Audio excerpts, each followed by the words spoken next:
lovely book podcast. I am your host, Tiffany, and joining us again today, we have Malcolm Alexander. So we are reading the book Butterfly Garden by Dot Hutchison today. Keep in mind that we are doing a deep dive of this book, so there will be spoilers. If you have not read the book yet, this is your cue to pause it and come back and join us later. Unless you don't plan on reading the book and you just want to be part of the conversation, then we welcome you here anyway. Also, keep in mind that there are a lot of dark topics discussed in this book, so check the trigger warnings on the book before you join into the podcast because there might be some upsetting details in here as well. All right, so let's just jump right back into it. Welcome, Malcolm. Hi, thank you for having me. Thanks for being here. So what were your initial thoughts about the book? Because I know that this was my pick. It was, yes. And so fun fact, we're in this little group chat. There's a few of us in this group chat. And there's a few of us that were supposed to be here. And unfortunately, some of us couldn't be here. But Tiffany usually sends us this group message that's like, hey guys, I'm thinking between these two books I'm deciding between these two books right now for the podcast. What do you guys think? Which one would you like? And she did it in a poll style. And it was Butterfly Garden, another book. And after reading the synopsis of both books, Butterfly Garden was right up my alley. I love a good psychological thriller. And I read it last week.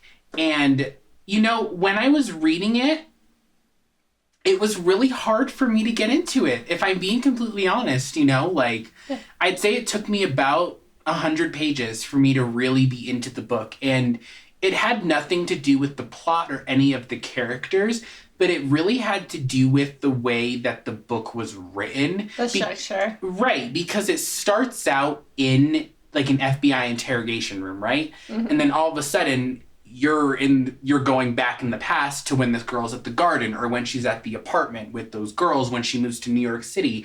And at first it was really hard to follow along, especially because the book isn't divided into chapters or parts. Yeah. So I would often leave off. I read it over the course of 3 days, and when I would put my bookmark in, I wouldn't really know where I left off because there's no major events that I could remember. And there were major events in the book, which is not where I left off. So that could have just been my fault, I guess.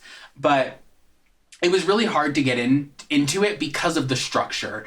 But the book itself has an amazing plot. I really grew to a lot of the characters. There were some that I really hated. There's one in particular that I really hate, and I think it's going to surprise... Really? I think it's going to surprise a lot of people. I was going to say, I could guess who it is, but maybe not. I don't know if you're going to guess. It's someone...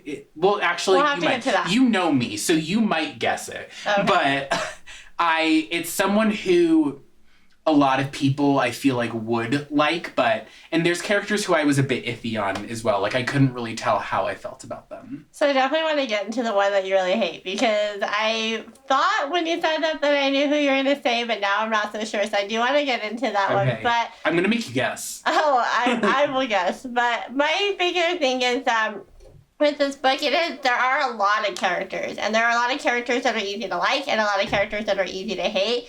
And then there are so many characters that are so nuanced that you kind of don't like them and you don't hate them, but you empathize with them, but you also can't stand them. And so I want to know what's the character that comes to your mind when you think about the characters that you were I don't love them, I don't hate them, but they're there. Lorraine. Okay, fair enough. Lorraine. So Lorraine started out as one of the first girls, right? Yes. She one of the very first girls that he kidnapped? And so she lived out her time, and usually they don't get to live past 21, so she lived out her time. But she was a unique case because he actually let her go to school. He let her go out in public a little bit. She got to live past 21, which nobody else got to do. And then she becomes that caretaker that you and I were talking about that earlier, the caretaker who kind of is the pseudo nurse. She doesn't have any background, but she kind of knows how to take care of the girls, and then she also cooks for the girls and takes care of them in that way. So what did you think about her character? What made you not like her? I don't want to say I dislike her, but what I will say is I have mixed feelings because she was brought in to this life at 16. And I want to get into this whole like cult-like aspect because part of me feels like it's a cult, but at the same time, like a cult is something that a lot of people kind of join by choice. Like the consent aspect of it. Yes, whereas like these girls were like forced to be there. They're kidnapped at such a young age, and for anyone who hasn't read the book, most of these girls are brought in, between the ages of like 14 and 16, and when they're 21, they're killed because of it's supposed to mimic the lifespan of like a butterfly or something like that, and the gardener, who's the one that orchestrates all the kidnappings, he puts these tattoos on them that are butterflies.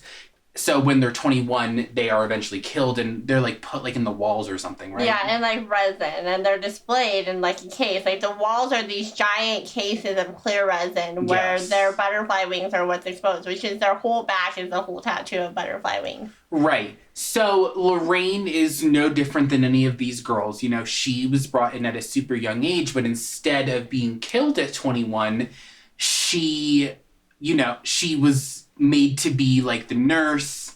She was allowed to live essentially, and she now works for the gardener as like the nurse, the house mom, that kind of jazz. So if anyone's hurt, she puts the bandage on. She cooks the meals that all the girls eat. And part of me empathizes with her because she how do I say this? Part of me empathizes with her because she was brought into this life so young. So this really is all she knows. But at the same time, you were allowed to leave. The other girls weren't. Like, you went to school. And also, when we're reading this book, she's in her 40s. Mm-hmm. So we can't play naivete at that point anymore. Exactly. And that's why I'm like, I don't really know how I feel about you, because part of me just knows that that this is wrong, and you were doing nothing to stop this and to protect these young girls who have their whole lives in front of them. Yeah. But you're doing nothing to stop this like monstrous activity, especially from his son, his oldest son. And we'll get into him later on. But we're talking about Lorraine. And Lorraine, in my opinion, yes, she was brought into this life and this is all she knows, but due to her circumstances where she was able to leave, and just her age, because wisdom comes with age. Like, you can't be sheltered for this long, especially when you're able to leave and go to school. Yeah. She knows better. Although she knows better, but she doesn't seem to care because she doesn't have really any empathy or compassion for the girls. She actually resents them. Yeah. Because they're getting the attention that she craves from the gardener. Yeah, which leads me to believe that she's mentally ill, which is actually what the detectives say at the end, where they're like, yeah, we're trying to decide how we're going to try her as an accomplice because we don't really know how much she really was involved in this, because we have to do a psychological test first and see, is she even aware enough to be involved. I mean, she didn't kill anybody, Like, she Yeah, but she could have gotten them out. That's very true. That is very true. And we were talking about this off camera, where we would like to have known a little bit more of her backstory. Like, what was her upbringing like? Because it makes me wonder, like, how much attention did you get as a child? Like, clearly none. Clearly none, right? Because she just like craves this man's attention so much. From a literal sexual offender and pedophile and predator, right? Like, killer. She does not care that he is going into these 14 to 16-year-old girls' rooms every night and like having sex with them, like full on raping them. And she doesn't care because all she wants is to be loved by him, which is really twisted. Well, she's jealous of them too. She's like, I wish I was being raped by him, and I'm like, no, you don't. Like, no. Like, imagine how these girls are feeling. Because Maya was reciting like Edgar Allan Poe while she was getting like abused by this man, which is like horrible. And like every time I had to read like a line from Edgar Allan Poe, I was like, oh my God, like please move on. Like, this is so like hard to read right now. But heavy. That's the reality, that there's so many sick fucks in this world. And unfortunately, Lorraine is one of them, but Lorraine's mental health is giving major daddy issues. Oh, absolutely. Major daddy issues. Absolutely. Well, and so while we're on the topic of Lorraine, so she was really rude to the girls, and she was borderline abusive to the girls. And so, how did you feel at the end? Do you like when she got kind of her just desserts with the hair cutting? Do you remember that part? Kind of, yeah. Like the girls. Remind me again. So right before, who was it? Did they cut her hair? Yeah, so one of the girls who was going to die, the one who was in the wheelchair because she had the hip infection. Yes. They cut Lorraine's hair and made it into a braid and then attached it to her hair as a crown and kind of like a fuck you to Lorraine before she got killed. Okay, yes. Okay. And then Lorraine ended up like crying about it, and then the next day it didn't make them breakfast anymore because she was so distraught over her hair being cut, which I'm like... Yeah, I mean, honestly, I didn't really pay attention to that part of the story. I think that's why I just, like, kind of slipped through the cracks like that. I was like, oh, just another fucked up thing going on in this fucked up place, you know what I mean? I honestly, for most of the book, was really focused on Maya's storyline, and especially her storyline with Des. Yeah, so we should get into that because Maya was kind of took on the house mother role, which she comes from this apartment complex where she's got this girl Sophia who is taking on, or is it Sophia, who's taking on this like house mother role where she's taking care of all these other girls who are misfits living in this like crammed apartment in New York City trying to make it by, and all of them have tortured pasts, and Sophia's just kind of like the house mother. She takes care of them, and so it was really interesting to see how quickly, because Maya hasn't been there that long, but she so quickly takes on that nurturing role, especially when Lionette dies, and she fills Lionette's shoes as that house mother role, and so she seems to be the most, like, I guess, well-adjusted. And I think it's because Maya has had so much trauma in her life that this was just another thing to her. So instead of, like, she embraced it. She embraced the trauma, and she used it as a way for her to make the space feel, like, as safe for everyone else as it could be, because she knows what it's like to be in an unsafe space. Like, this wasn't her first time being, you know, sexually abused, as we've read in the story, which is really heartbreaking to see. So, and, you know, like, and it was really weird, like, because, you know, like, at this point now, like, the dad and both of the brothers are Eskimo brothers. Like, they've all been having sex with her. Like, it's really She's strange. Been tossed around by all of them. Yeah, and one of them, I don't want to say was consensual, but the youngest son was the most consensual out of, like, all of them, because in a way, like, they did fall for each other, even though she likes to say she didn't fall for him. And, like, she did. She did. She had too much pride to say it, but we'll get into that in a little bit. But yeah, I think even given the circumstances that she was in, because she wasn't really in a place where she could fully consent to anything, but I do think that in terms of Desmond, the younger brother of the two, that she did consent. Like, she invited him. The first time I remember listening to it today, so I was rereading it, she was like, you can come sit on my bed. And he's like, I didn't want to assume. She's like, I just invited you. You can come sit on my bed. And so she does make sure that he knows that he's allowed. Yeah, for sure. And Maya, you know, she's just been through a lot. And I think that she was just rolling with the punches, which is really what made her become the house mom, because she had been through so much prior to being at the garden.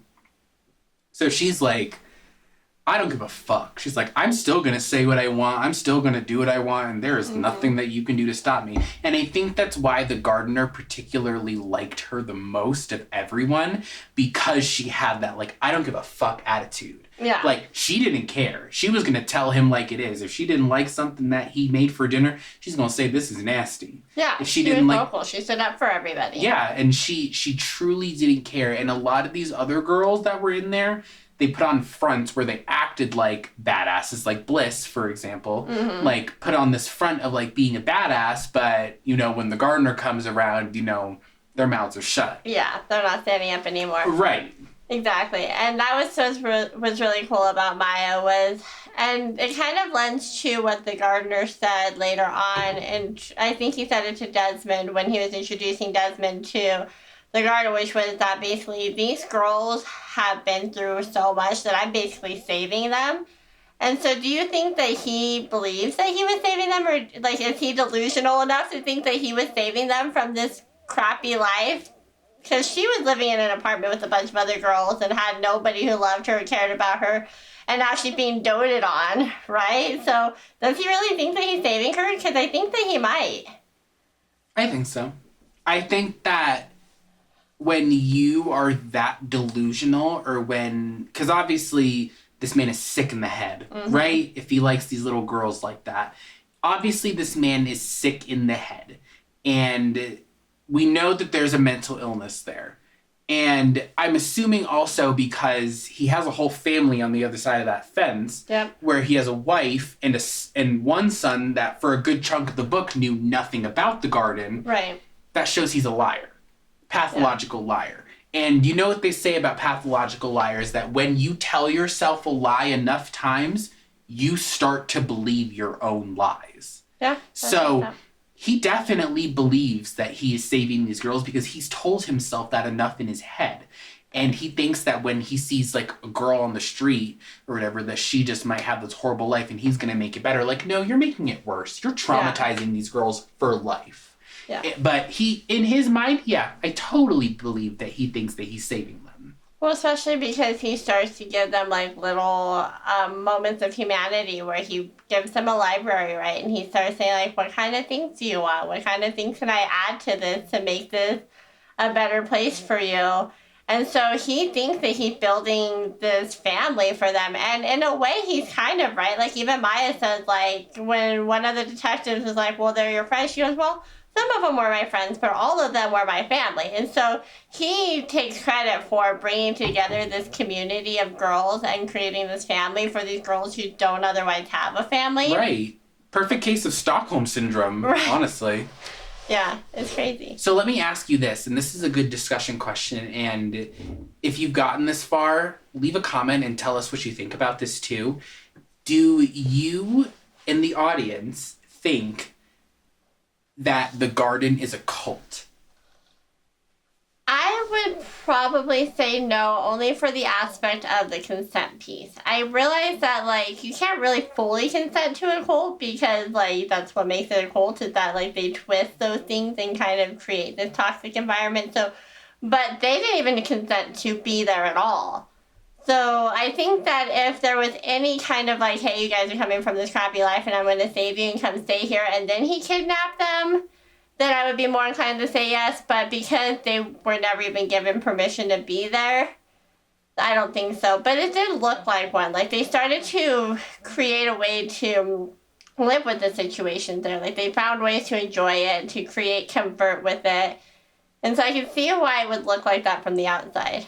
Yeah, and I feel like when I was reading the synopsis of this book, that was the vibe I got, like a culty vibe. Mm-hmm. And I'm a crime doc junkie. I love crime docs, and I've been watching a lot of them lately on cults. And you know, while there are some cults that are not like where people don't realize what they're putting themselves into, and a lot of people don't realize they're in a cult while they're in it. Mm-hmm. But in the grand scheme of things, like, yeah, like you're consenting to be there, and that Stockholm Syndrome is, like, present in cults because, like, they're, like, protecting their leader. But I would consider Butterfly Garden just, like, one big case of Stockholm Syndrome and, like, not a cult at all. Because Stockholm Syndrome, like, in, like, the dictionary definition is, you know, someone's kidnapped you and you've learned and adjusted to loving your kidnapper. Yeah. And that's exactly what's going on. Essentially trauma bonding, right? Yeah, you're trauma bonding over this and you come up with excuses. And that's why Maya is so silent for a good chunk of the book in the FBI interrogation room, and they're trying to get all this info out of her, but they're not getting anything because she feels like she needs to protect the gardener or the other girls that were in there, when in reality, like, when the more she says, the more she's helping them with their case. Like, that man needs to be put away. Mm-hmm. And so do his sons. Yeah. I think if there was any kind of culty stuff happening, it was probably between the gardener and his sons, because his sons were consenting enough to being a part of this community and participating in the acts. Right, especially Avery, the oldest son, who would torture these women. You know, like, he would rape them, but he would rape them in a brutal way. And he even killed somebody at one point, like, in the beginning, or, like, the beginning-ish. And then at the end, he brings in this, like, 12-year-old girl who doesn't even have, like, breasts at that point. Like, I remembered that. Like, they even said, like, no pubic hair or anything. Yeah, and even the gardener was like, Avery, like, why the fuck did you bring her here? Like, what's wrong with you? Like, even the gardener had enough of a conscience to be like, what did you do? Like, Avery was just such a messed up character. And part of me wants to label him as, like, the true antagonist, but none of those girls would be there if it wasn't for the gardener. Well, and Avery wouldn't be who he was without the gardener. Exactly. So really, who's worse, Avery or the gardener? Because, yeah, Avery is a very unlikable character, and even the gardener has some redeeming qualities throughout, and Avery, like, just doesn't have any. Yeah. But Avery's a product of the gardener. Oh, for sure. He's literally his son. He's been brought into this, and we don't know how old he is, but I don't think he's very old. He's older than Desmond. Okay. And Desmond is still in college, so Desmond must be in his early 20s. So he's gonna be like mid-20s. So mid to late 20s, old. Yeah. But he's old enough to know better, but you've got to think the gardener's been doing this for 25-ish years, because Lorraine was one of his first, and she's 40. Yeah. And she was like 14, I think, when she got taken. Okay. And so he's been doing this for a long time. So think about how young Avery was, 20 years ago. 25 years ago, he was probably a baby, if not. And so we don't know what time he got brought into this, but he probably grew up in this. Yeah, definitely. So that actually is a good segue into the character who I, like, can't stand. So it's not Avery? No, I mean, I couldn't stand him, but there's one who I couldn't stand even more than him. Is it a butterfly? Take a guess. Who do you think? Well, I was going to guess Avery. So it's either the gardener or it's a butterfly. Because there aren't a whole lot of other... Is it Desmond? It's Desmond. Wait, hold on. More than Avery, huh?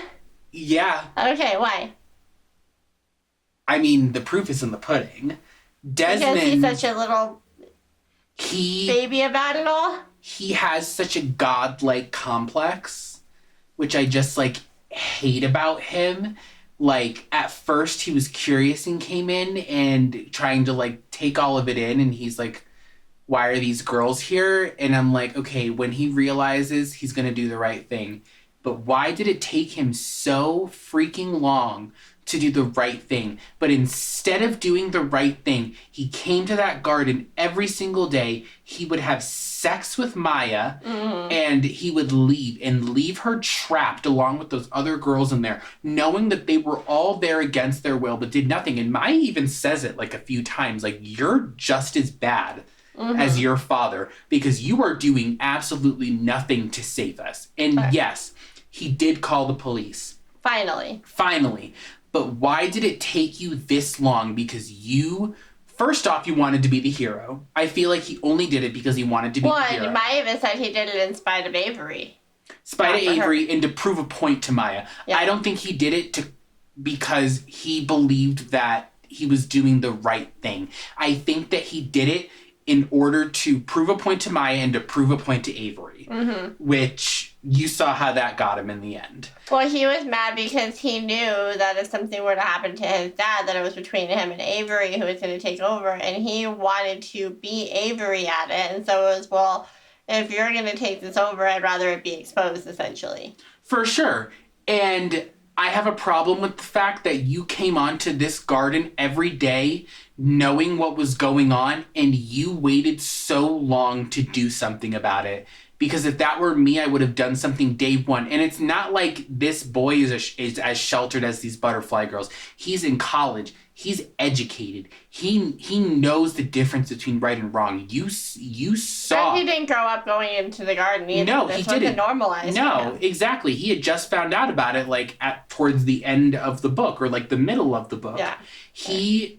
And when he did find out what the garden really was, he was disgusted. Which shows that he does have some empathy or empathetic characteristics, at least. But he did nothing. Well, and he tried to lie to himself and be like, well, you know, it was because I thought that they were being released when they were killed, or I thought, you know, he was taking the one girl to the hospital and then he killed her.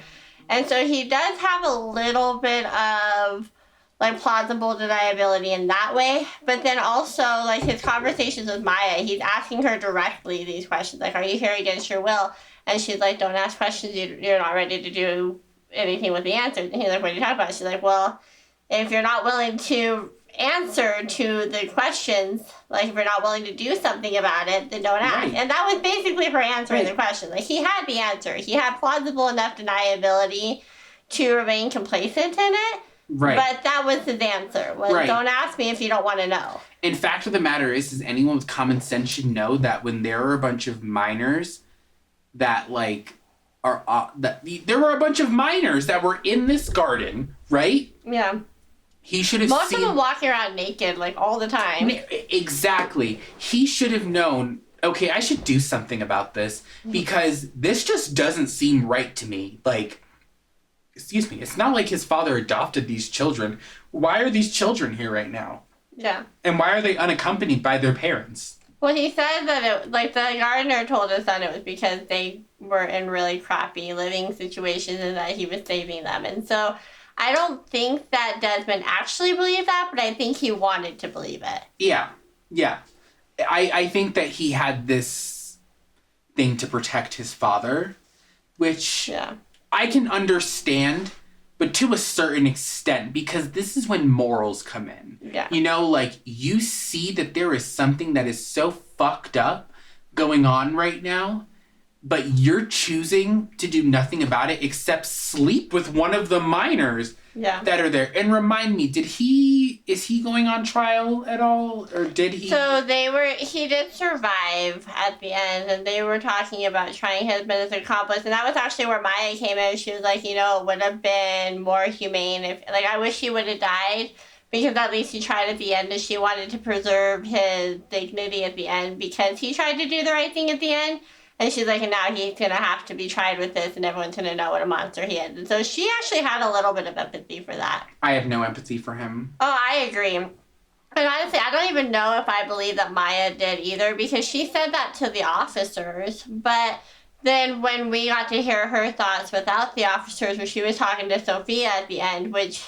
major spoiler at the end that we had to get into, because we're going to have to talk about that ending. Yeah, we do have to talk about that. But when she was talking to Sophia at the end, the girl who was her house mother in the apartment, she even said, like, I pretended to love him. I pretended to get in his good graces to kind of get him to let us out.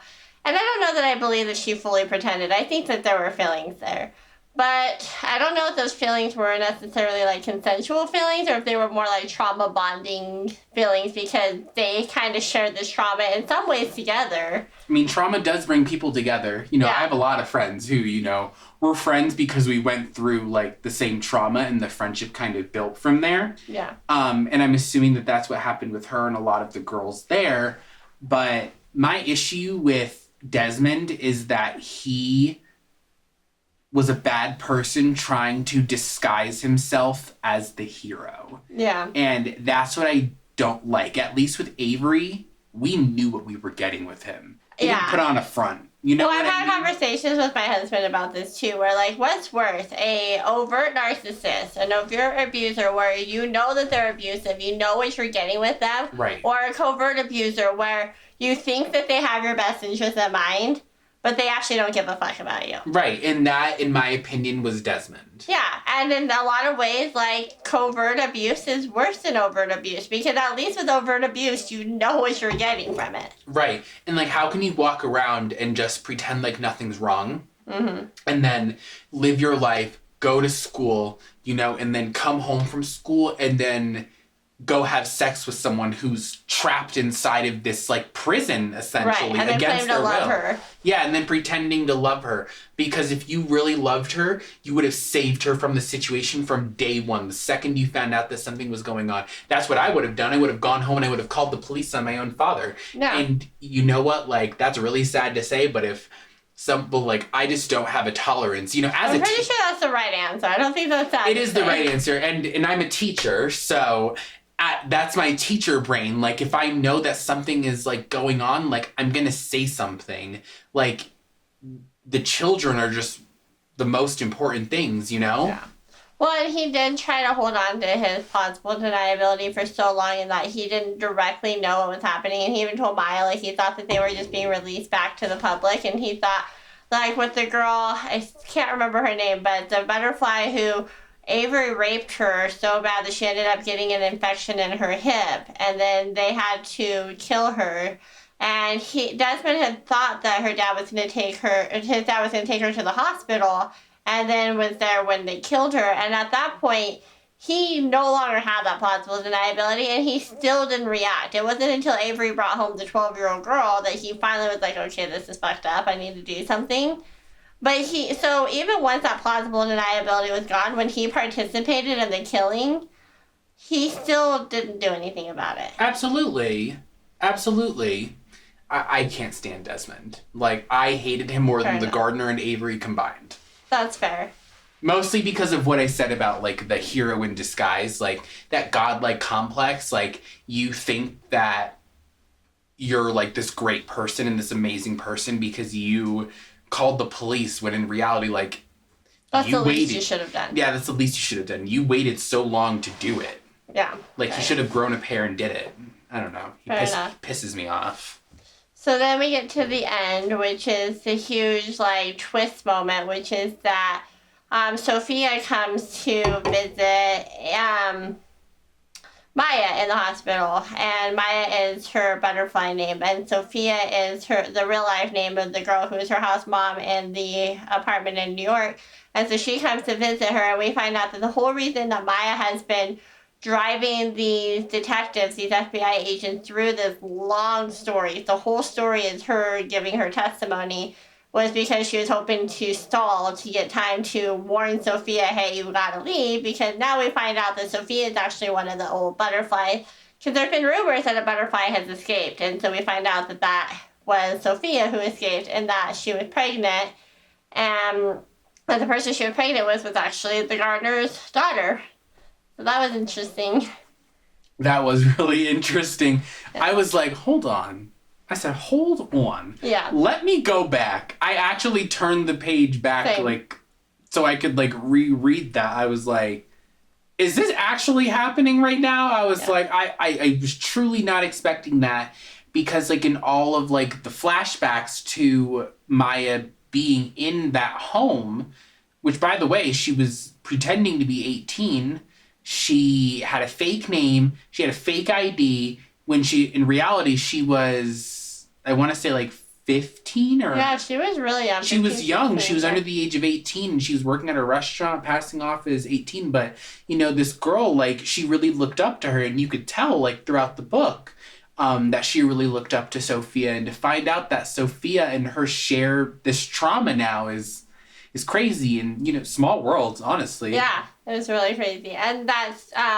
Maya didn't even know about it until she was in the garden, because she even got accused by the FBI agents of, did you purposely get kidnapped so that you could check this out? She's like, why would I do that? That's crazy. Right. She's like, no, like, when she was in the room with the gardener, she saw the photo album, and the photo album had Sophia in it. That's when she realized, like, oh my gosh, like, Sophia was one of them too. Right, and Maya's not gonna lie. Maya hasn't lied like, except for her name, you know, the Inera. But... she didn't lie. She just kind of, like, purposely left out her legal name. Right, exactly. But, like, when it came to, like, the events that happened, like, she didn't lie. She was the most blunt person in the whole book. She's the most honest, truthful person in the entire book, you know? Not just with everybody else, but with herself, too. Oh, absolutely. Yeah. And you could even tell through her inner monologue, like, when she would, like, think things through, like, throughout the book. Like, you could tell that she was very secure with herself, regardless of what she had been through or what she was going through at that moment. Yeah, for sure. So then let's think about the three main dislikable characters. You've got the gardener, or I guess there's four. The gardener, Avery, and then Desmond, and then Lorraine, too. I want to include Lorraine because she's going to be tried, right? Would you consider Lorraine an antagonist in the book? I don't know that I would consider her necessarily an antagonist because I don't think that she has the mental competence to be fully complicit in the crimes that she communicated in. Right. What do you think? I wouldn't say so either. I would say more so an accomplice. Yeah. Whereas, like, the gardener, he definitely had the capacity to do these crimes because, and I say this because, and for a lot of the book, I thought he was so mentally unwell. Same thing with Avery. And I still think that Avery is, like, severely unwell, even though Avery dies in the end. Yeah. He dies in the end, right? Yeah, he does. Yes, he dies in the end. And even though he dies in the end, I don't think that he really had the mental capacity to realize what he was doing is wrong because all he ever wanted was the approval from his father. And he grew up in this. But he grew up in the shadow of his younger brother. Right.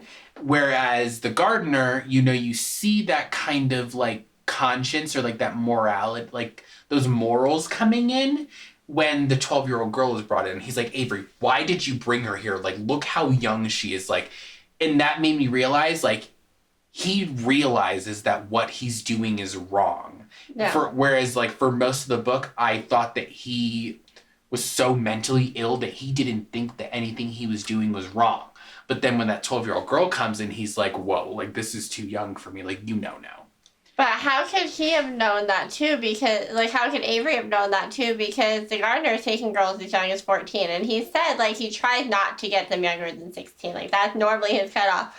But morally and ethically speaking, if you're already taking girls at 14, are you really that much worse of a person because you take someone at 12? Like, why is that? Why does the gardener think that he has a moral superiority over Avery because he's like, oh, I'll only kidnap and rape girls who are 14. Like, at least I have standards. Right, and I think that he does have standards. Like, you gotta have gone through puberty, I guess. Like, you gotta have a rack. But does that make him better?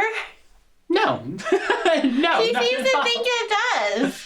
Oh, I know. And he thinks that he's, like, you know, all high and mighty. Like, oh, like, she's 12. Like, I can't have her here. Like, oh, now you want to play the hero. Right. Now you want to play the hero. Look at how many girls are dead in your walls right now. Right. Now you want to play the hero. Okay, buddy. Got it. Sure. Got it. Yeah, it really makes me go back and forth into wondering, like, how much the gardener believes his own lies. Like he's told himself that, like, he's saving these girls, that he's loving these girls, that he's giving them this home and this life. Yeah. And all they have to do is die when they're 21 and occasionally get raped. So, I mean, it's a cushy life, right? Yeah, and then it was so weird to me that he stops sexually abusing Maya when she starts regularly having sex with Desmond. Yeah. And she was the gardener's favorite. Mm-hmm. And I still kind of can't wrap my head around that, like, why? Do you think you know? Like, what's your take on the, like, why? I think, for me, I think that it was a matter of, like, Avery has always been the gardener's favorite, and Desmond has always been his mom's favorite, and it's been very clear. And I think that the gardener has always looked for an excuse to connect with and love Desmond because he's always felt so disconnected from him because they're so different. Like, Desmond is smart and he wants to go to college and do all these things. And so I think he was just so proud to have something to connect with Desmond about that he didn't want to interfere with that in any way. And he knew that if he was sleeping with Maya, that Desmond would feel weird about it. And so he was trying to find a way, because this was still early on when Desmond was just learning about the gardener, and the gardener was trying to figure out, like, if he could trust Desmond. And I think that was his way of trying to keeping Desmond complacent, which was like, hey, you know, this is yours. I won't fuck with it. I won't mess with her. This is yours. And knowing that if he did sleep with Maya, that Desmond wasn't going to want her anymore. And then that might be the only reason that Desmond wasn't telling, was because he had Maya. Yeah. Okay. I like your take on that. So that was his way of keeping Desmond quiet. Like, you get to have this, and in return, you're going to shut your mouth. Yeah. And I think that Desmond picked up on that, too. Even though it was never, like, explicitly said, I think he definitely understood that. And for some reason, like, both him and Avery just, like, longed for this, like, acceptance from their father. And I'm wondering if it's because he spends so much time at the garden and he's never home, that, like, I just want to spend time with my dad. Like, I just want to feel connected to him in some type of way. And that's their way of doing so. Well, and when he is home, his wife is sick, right? And so he's caring for his wife. And so he's not even present with them when he is home. The garden is the only time that they really have their dad's attention. That poor woman. That poor woman. I know.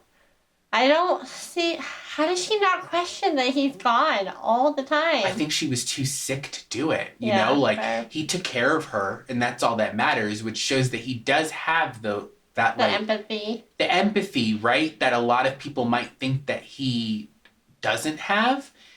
And maybe he doesn't. Maybe he also has this hero-like complex. Like, maybe in his mind, I'm saving these girls. I'm saving my wife. I'm saving my children. I'm getting my sexual needs met because my wife can't meet them because she's too sick. Right. Exactly. So it's kind of hard to tell with the gardener. And believe me, I disliked him. But the gardener was very upfront with who he was from the beginning. Yeah. He never tried to disguise himself into being some type of good person like Desmond did. So it's the overt abuser. Yeah. You know what you're getting. Right. So I went into it knowing who he was. Like, I'm not going to invest myself in this character because I know who he is as a person. Like, I knew the characters that I really needed to analyze the most were, you know, the butterflies. Fair enough. And I hate calling those young girls butterflies, even though it's a fictional book. It's not based on a true story, right? Not that I know of, no. Okay. Yeah, like, even though these girls, like, I hate to classify them as butterflies, but... But they even started to identify as their name. Like, Maya said several times to the FBI agents when they're like, yeah, so you know these girls' real names. And she's like, why are you so quick to discount that their butterfly name became their real names? Yeah, because that's all they learned to know after a certain point. Well, and they became a different person in the garden, and so their butterfly name kind of represents the new version of who they are, because they're not the person who was taken anymore. Yeah. They're these new people. Yeah, for sure. And, you know, I love their names. Like, I don't know why, but their names were so pretty to me. And they resembled, like, butterflies. Like, I feel like if I had, like, pet butterflies, like, if I had, like, a butterfly cage, like, that's what I would name my butterflies. Is that fucked up? Let me know in the comments if you think that's fucked up. I think that's the point. I think that's supposed to be, like, our way to kind of juxtapose the beauty with the darkness. Yeah, at least they had pretty names in the midst of all that, like, torture that they were going through, and they were kind of able to not be themselves when they were going through that trauma. But when they're leaving that setting, that's really all they have now is, like, that name. And Maya just, like, didn't want to let go of that name. And why do you think Maya didn't want to let go of Maya? And we even find out her real name at the end, because Ainara isn't even her real name. So why do you think that why do you think she's clinging on to these identities that aren't her? I think that, honestly, as fucked up as it is, the gardener humanized her more than her own parents did. And I think that that's what it comes down to. I mean, they left her alone at an amusement park. They left her alone on a freaking carousel. They just walked away, which I have to say, like, that image. I don't know if you've ever seen Grey's Anatomy. I never have. There's a moment in there where the main character, like, just walked away from her mom on the carousel. And I'm like, did they rip this off from there? But that was just a side note. But I think that her parents dehumanized her so much that in some ways, like, she wanted, and like Lorraine, she wanted to be wanted. She wanted to be valued, and the gardener valued her. And she had more humanity and more value as Maya than she ever did as Samira. I mean, it's so true. You know, like, her parents had no problem leaving her alone, and then when CPS takes her and brings her to all these different places to live, her parents don't care. Like, they intentionally left her there, whereas, like, the gardener, yeah, he kidnapped her and held her hostage, but he loves her. Loves her, and he raped her, but he didn't torture her. Like, if that makes sense. Like, Avery tortured her those couple of times that they were together, but the gardener didn't really do that. Like, he treated her as if she was someone to be valued. Like, they would have their own, like, private hangouts. He would cook her dinner. He would ask her for her interests and things she wanted. He would buy her the things that she wanted. Like, if she wanted a book, he would go get it. And he really appreciated Maya for the person that she was. And it was evident because she did not change her personality when she got there. She kept that same blunt personality. And the gardener loved it. And that's why he, like, favorited her over everyone else. Because she did not stray away from who she was, even though she had been there and had that Stockholm syndrome. She still stayed Maya. Like, she still stayed herself. And I don't want to say she stayed Maya, but because Maya is not her name, but she stayed true to herself. She embodied that a lot. Yeah, she did. And, she became, like, a house mom for, like, all those girls. And she looked after them and she cared for them. And she spoke her mind when someone that she cared about in that home was not getting the right treatment that they should be getting. She was the first one to speak up. And the gardener really appreciated that about her. So you're right. Like, he did humanize her in a way. And he treated her better than her parents did, like, as shitty it is to say. And that's a really... Oh, my mic just came off. Sorry, Les. All right. Hold on. Let me just fix this. And that really shows how bar the low was. How low... that really shows... I know what you're saying. Yeah, that really shows how low the bar was for Maya. Like... Well, and then, like, even when the gardener and literally raping her... He's not forceful about it, and from what I remember reading, like Avery is. Like, in some ways, I think he almost thinks that he's kind of getting their consent because he kind of lays it out as an expectation from them, and they just accept it, and they do it, and there's not any pushing or forcing or anything. And so I think in his eyes, it's consensual, and I think in Maya's eyes, as somebody who has been sexually assaulted, that this type of sexual assault is, like, less, like, terrible than the other kind of sexual assault. Not that we can classify sexual assault as better or worse. No, but for her, sure. like, in these circumstances, I think it wasn't as bad. And so she was just like, yeah, all right, this is something I have to deal with. I know. I feel like I'll never be able to read Edgar Allan Poe the same way ever again. You're going to be reading the line and be like, oh, God, somebody's getting raped right now. I know, literally, because she just recited those and, like... And I remember my undergrad major was, English when I was in college. And I read a lot of Edgar Allan Poe. I even took an entire class on Edgar Allan Poe. So, like, when I read those, it's like, I'm never going to read these pieces the same ever again because I'm just going to associate it to this book and what's going on with Maya. And I am the type of person that associates, like, a lot of, like, literary things with, like, memories. Yeah. So, like, if I'm going through, like, a hard time, whereas if, like, something's going on and I'm, like, reading a book during that hard time, anytime I see that book, it's going to instantly remind me of that hard time I was going through. Yeah. And that's kind of how it feels, like, with, like, Edgar Allan Poe. It's like, I'm not going to pick up this anymore because I'm going to read this and it's going to remind me of sexual assault. Yeah, literally, of sexual assault. And I wasn't even the one who endured it. Yeah. Yeah, that's hard. So we should come to a wrapping point, but let's think about really fast. So Avery's dead, so we can't have him on trial. So we've got people on trial. So we've got Lorraine on trial. Do you think that she's complicit in what she's doing? Should she be held guilty to the highest extent of the law, or what do you think should happen to her? I think if she was smart, she would plead insanity. I agree. And I think that if she had good lawyers, they would also do the same thing. And so she can get the mental care that she needs. Do I think she needs to be in prison? No. Yeah. Do I think that she needs to get extensive help and for years, like inpatient treatment? Absolutely. Yeah. She needs to be snapped into reality in whatever way that it takes for her. because she is so far removed from that she doesn't even know what reality looks like. She doesn't realize that everything that this man is doing is wrong, and she needs some treatment and some medication to realize that what she's doing is wrong. So, do I think she belongs in jail? No.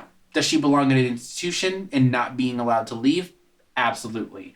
Do I think the gardener needs to be in jail? Absolutely. I don't think that his case is the same as Lorraine's because he's the reason why she is there. And if Avery were alive, I would say he needs to be in prison as well for the heinous things that he did to those girls. Yep. So I agree with that. I would say Lorraine, minimum 10 years, institutionalized in a mental health facility, minimum. Like high security mental health facility. Gardner life in prison without parole. Honestly, give the fucker the death penalty. Like, honestly. Let's put him in the chair. And what would you say for Desmond? What do you think Desmond deserves? Desmond? I go back and forth about him. Do I think that he is the monster that his dad is? Yes and no. I think that he has the potential to be. Genetics go a long way. Apple doesn't fall far from the tree. Yeah, genetics play a large role. And the thing is, he liked to pretend like he had morals. But I don't know that I believe that he had morals. I think that a lot of it was pretending to himself and pretending to others. So, how much time do you think he should get in jail? Do you think he should go to jail? I think he should go to jail for sure. And how long? I think he should be an accomplice. I don't know. I'd say minimum of 25 to 50 years minimum. I was going to say 25 too, and yeah, his life is your own, but that's what you deserve. Yeah. And what do you see for the future for Maya? I think that Maya is going to live with Sophia. Sophia said that she got a house and she is raising her kid in the house now. She's got to save her kid, which go Sophia. Like, I'm so proud of her. We love and Sophia. So I think that she's going to live there. She's been offered her job back at the waitressing gig, so I do think that she'll start there. But I can see, honestly, maybe I'm, like, reading too much into this, but if we're talking, like, fantasy world down the line, I could see her writing her memoir and touring the world and, you know, being an inspiration for young girls. I see that too. I also see her finding love and security in her life. I see her having children of her own and maybe even having a daughter of her own. Okay. And raising her daughter to be a lot different. I feel like she will eventually realize what happened to her was wrong, and I think she does already know that to an extent, but I think that Stockholm Syndrome was still lingering in that FBI room and in that hospital at the end in a way, because she wanted to protect the gardener and those girls, mostly the girls, but in order to do that, she felt like she had to protect the gardener. And I see good things for her down the line. I see her with a bright future, for sure. Fair enough. I do see her taking care of other people. I don't know. I think she might be too traumatized to have children of her own. I can see her, like, in a foster situation, fostering young girls, or, like, a group home or something like that, and taking care of other young girls who have been discarded. I think that kind of fits her MO a little bit. Yeah, for sure. So. Love that. Awesome. Yay. Well, this was a great conversation. Do you have anything else to add? No, other than fuck the gardener, fuck Avery, and fuck Desmond. Fuck I will say, like, as somebody who reads a crap ton of books, the reason why I recommended this book was because I read this book like 6 months ago, and I still can very clearly picture the garden. Like, I still can remember a lot of this book, and that's hard for me. That didn't have the cameras. Where Desmond and Maya would go and talk every night. Like, I have that, like, so clear in my head. Yeah, the visuals, the world building was so well done by Dot Hutchison that, like, this book will live rent free in my mind, probably forever. Like, I will always remember this book. For sure. For sure. Cool. Great. Well, thank you guys for joining us on yet another podcast, and we look forward to seeing you guys next time. Thank you for having me. Thanks for coming. That's fun. See you guys next time.